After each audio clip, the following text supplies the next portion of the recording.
صباح الخير متابعيني، صبحكم الله بالخير والعافية والبركة والإيمان إن شاء الله. اليوم إن شاء الله راح أسوي التمن الأحمر ويا السمك. هنا عندي حمصة بصل فرمته يعني ناعم، بصل وفلفل ألوان وفلفل الأخضر يعني مثل ما تشوفون متابعيني.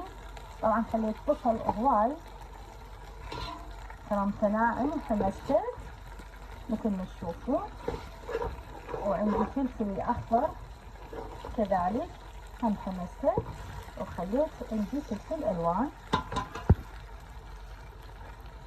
هاي جاي احمص الساق ويا الدهن. خليت معجون 3 خواشيق كبار.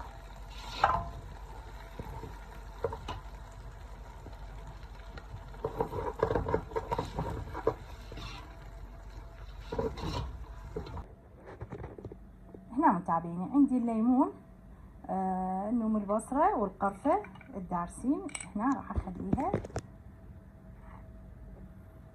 يلا راح ابدي احمس. هسه متابعيني خليت الملح مثل ما تشوفون والفلفل الاسود.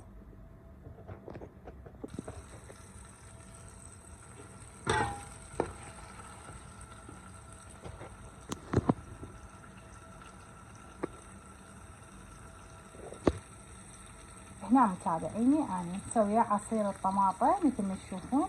بسم الله.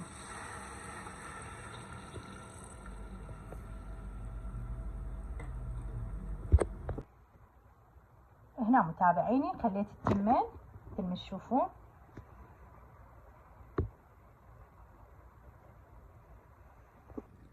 هنا خليت دهن الحور وراح اخليه على التهدير.